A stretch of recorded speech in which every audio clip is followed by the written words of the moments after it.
And I just really like this image here. It just says that the number doesn't reflect somebody's worth or value.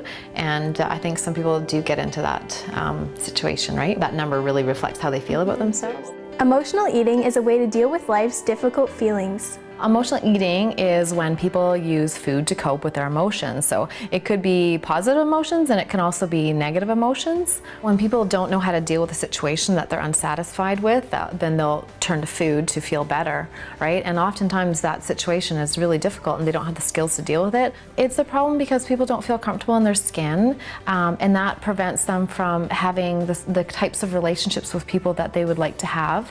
And it affects their confidence level, and it really holds them back in life, which causes them a lot of pain. Tammy shared her personal interest in the topic. I also have had issues with emotional eating, and just through my own journey, I realized that there's some missing pieces to the puzzle, and people need help. And just telling them to go on a diet and exercise isn't enough, and it's harmful to them. So they need some support in other ways that can help them move past these barriers. Teens have lots of stress today that may contribute to emotional eating. It may be at home or at school. Well, sometimes it's not feeling as popular as they want to, or having that sense of belonging with their friends. Sometimes it's, those dynamics, those interpersonal dynamics that are very painful, right? Trying to fit in and trying to be liked, but it's really hard to be liked by everybody. But when you're young, you try to be liked. You try and do your very best, right? And so food can be used as a way of soothing that pain or those difficult situations. We also learned that adults have a very important role in helping their child. They need to be mindful of the way the kind of relationship they have with food. So if they're emotionally eating, then they're role modeling that behavior for their kids, right? So they have to learn to have a healthier relationship with food.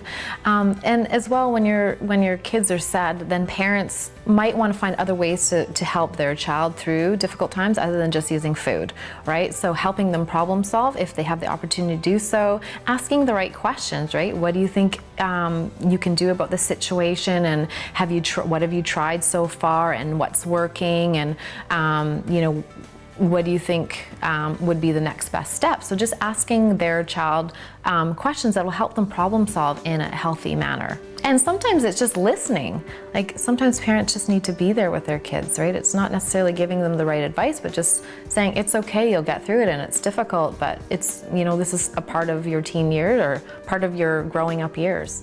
Tammy shared some simple ideas on how to cope with emotional eating.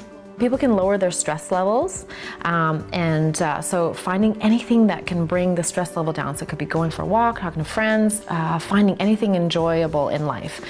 Taking care of yourself, so exercising is a really important thing too, and lowering stress, and also just feeling good in your body. It makes people feel like they want to take care of themselves differently as well. They definitely make you hungry, but I wouldn't say that I would go out and... The quiz Tammy did with me definitely opened up my eyes to my level of emotional eating. And do you eat when there's nothing else to do?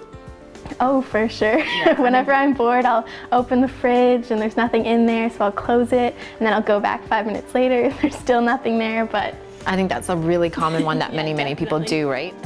I've learned that emotional eating is something that everyone does once in a while, but if you're struggling with it and it's causing pain in your life, then don't be afraid to reach out. For more resources and contact information, please check out Tammy's website. This is Helen signing out for Gen Y.